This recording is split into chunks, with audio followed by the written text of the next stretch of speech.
Hey everybody, welcome to Growth Point, where we speak about all things business, faith, and where we give you the secret sauce to life.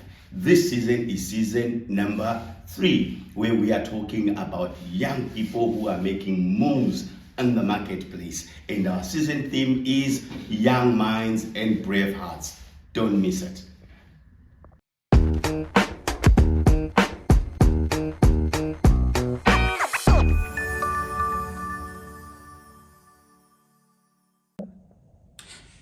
Hey guys, so recently we sat down with an amazing young lady who's running a successful beauty business called Mint Co. Her name is Blessing Mutowere, and she's based in the Four Ways area where she's doing amazing things. So come with me.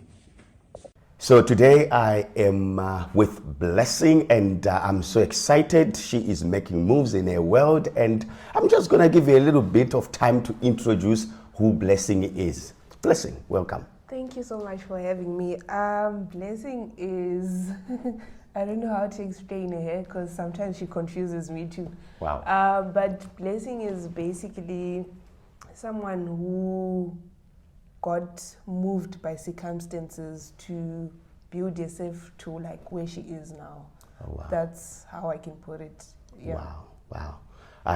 Guys, it's gonna be interesting. She got moved by circumstances. I'm sure she'll get into some of the circumstances, but Blessing is doing very well in her business.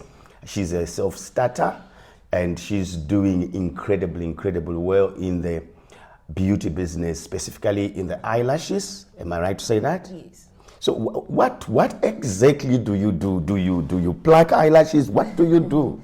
So I've had clients actually ask me that, are you cutting off my lashes? I'm like, no, it's basically the sound of tweezers that make a sound of a scissors, right? So basically what I'm doing is I'm putting eyelashes. So it's not like I have to remove yours first. I'm just basically adding on to what you have. Oh, wow. Yeah. Okay, so can I have some?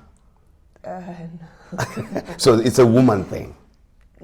Yes. Yeah, you doubted there. Well, I'm not planning to have any eyelashes done on me. But tell me something. What brought about you getting into this specific industry? Did you always wanted to go into beauty? No, to be honest, I never saw myself in the beauty industry because like when I came to South Africa, I had the vision of being a chartered accountant. That was like my main top priority, to like study accounting. But then my parents later on said, no, the monies are not moneying enough. So that's when slowly I started gravitating towards beauty.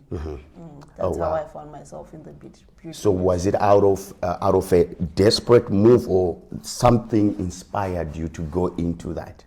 I think something inspired me because I think I just started like mostly with makeup. You know, I was always on YouTube learning how to do makeup. Before I knew it, like the passion for the beauty industry like grew into me. Oh, wow. So to date, have you grown into loving it, or is it a business that you do purely out of making a living? No, I love it. You love it? I love what I'm doing, yeah. I love it. It's not money is the bonus, but I love what I'm doing. Oh, fantastic. I'm sure you've had a lot of positive feedback from your clients. Yes. Oh, wow. So negatives too. Negative too, yes. I mean, so how, I like what you've said, negatives too. How do you handle negative feedback if after you've done some eyelashes on somebody and they come back and they say, I don't like them, like you as a person, how do you take that? So before, sure, like I think at some point I wanted to give up, if you remember. But then as time went on, I had to like, stand my ground, to be confident in my craft as well. So you find that there are some clients who are just like that naturally. So you just handle it like from a calm perspective, because also you don't want to lash out on a client, but you just like either advise them to come back in for a touch-up or for a fix. Then Wow, touch-up or a fix. Yes. So how do you separate you as a person and the business as an entity? I'm asking this in terms of sometimes when criticism comes your way, we often make a mistake of personalizing it. I'm thinking that the client is attacking, blessing the person, but not blessing the business person. How do you make that separation? Well, I think it's quite difficult because basically I'm the brand.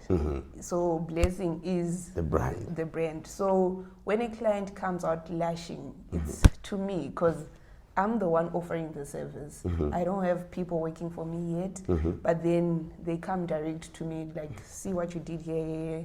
So it's quite difficult to separate me from the brand because for now I'm like one man, you know. Yes. So it gets to you.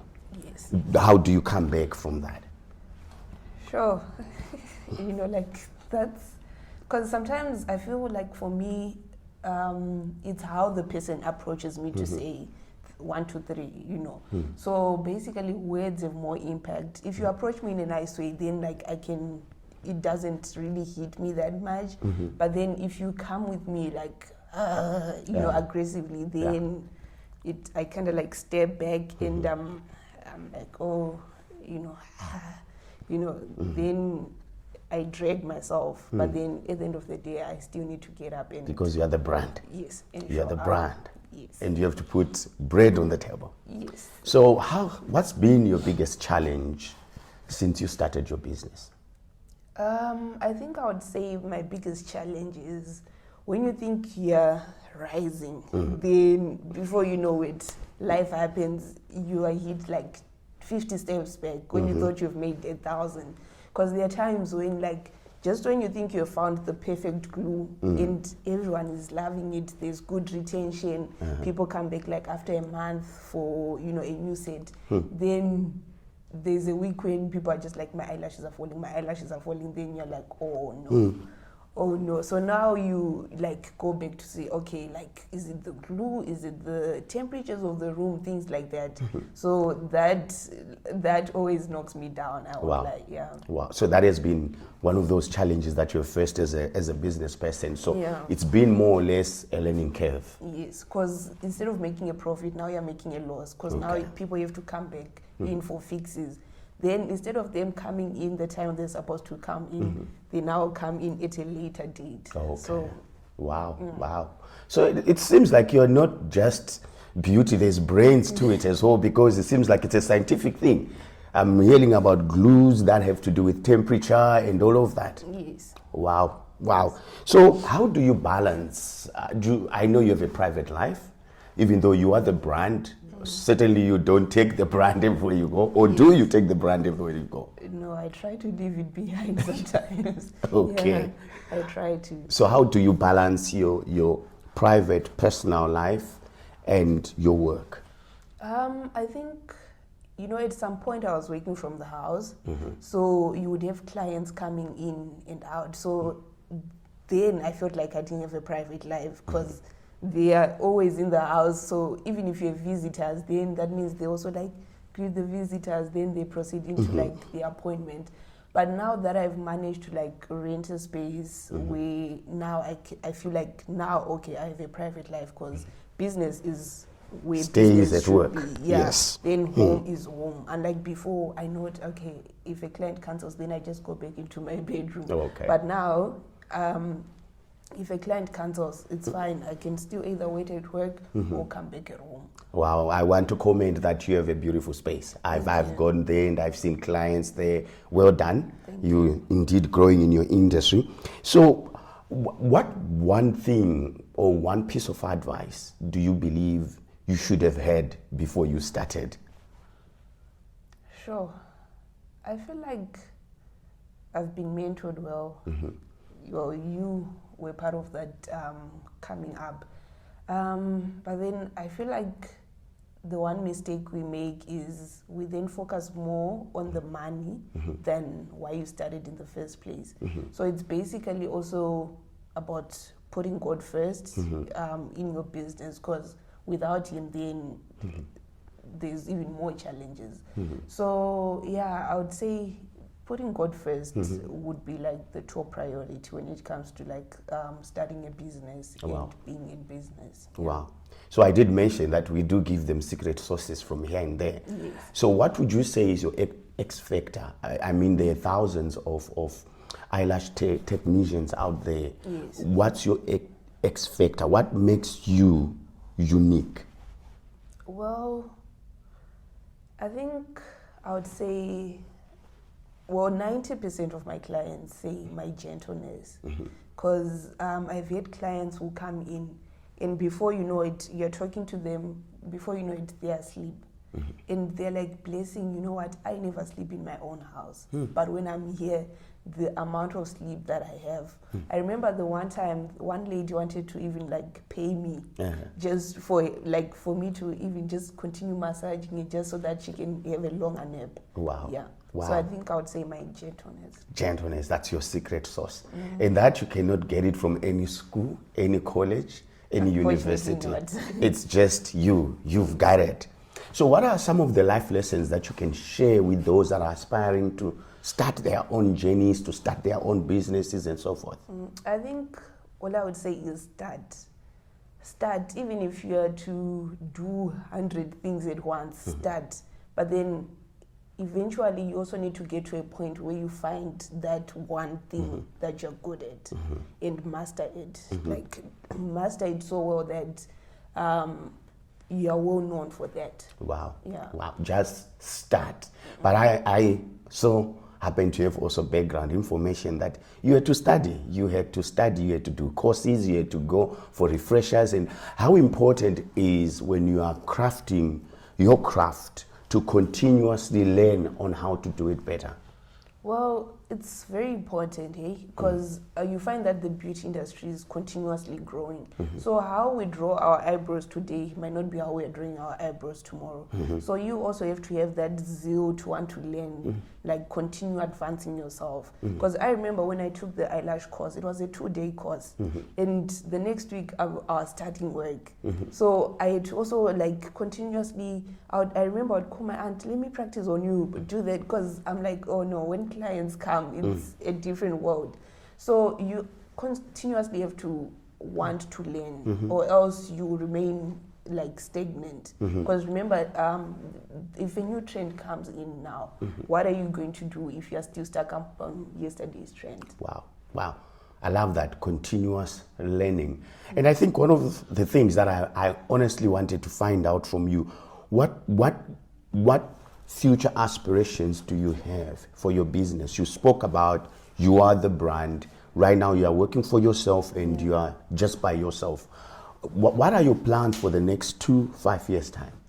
Well, I would say that I want to grow my business to a point whereby at some point I remove myself out of the equation. Even though I know my regulars would still like ask for me, that I can still service. But then I want to get to a point whereby I have people working for me. Okay. And I have a branch in Joburg, I have a branch in Cape Town. Wow. Yes. Wow, that's where dreaming I want big. That's dreaming big. And it brings me to this thorny issue now, because I have dealt with, in my marketing space, with a lot of clients who are struggling to remove themselves from their business. And you have just mentioned it, that you have regulars that will come to your work and say, I don't want anybody else, I want Blessing, but Blessing is in Dubai. How will you face such challenges, or what are you doing in the meantime to make sure that you duplicate yourself? I think what I will have to do is to train people. As much as someone might have a background on eyelashes, but I might have to train them on how me as the brand or how my business does things, you understand? So it's basically also getting people who are passionate about it and not just invested on the outcome, which is the money. Yes. Right? Yeah. So they also have to be willing to learn. Wow. And teaching them on how to get their clients to fall asleep Yes. whilst doing the text and all those things that you do. Yeah. Just one more thing, Blessing, and I think you are an inspiration. Thank you. I've seen other people looking up to you, and you've told us about your future goals and how you want to expand your business and so forth. But the beauty business is vicious. How do you plan to stay afloat? Sure. Yeah, that's a good one.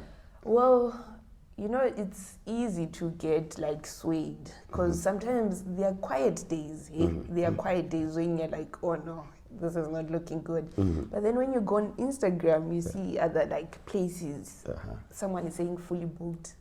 Then you're thinking, okay, I don't even have a client today, you know. So I remember the one time I was talking to someone, she's like, Blessing, you, someone from Zimbabwe, how are you making it here? Because this thing is everywhere. Yeah. Then I was like, you know what? The same way Rihanna started her brand, the same way Kylie Jenner started her brand, but they're all in the same industry, but then you always have your own people. So everyone has their own people. You know, everyone is their own marketplace. Yes. And I feel like the marketplace is big enough for all of us to take up space. Well said. Yes. Yeah. I actually love that. And I think I'll give you an advice to say, sharpen your brand. You're doing well. Thank you. And you always have an audience. And some will not like what you do, some will like what you do.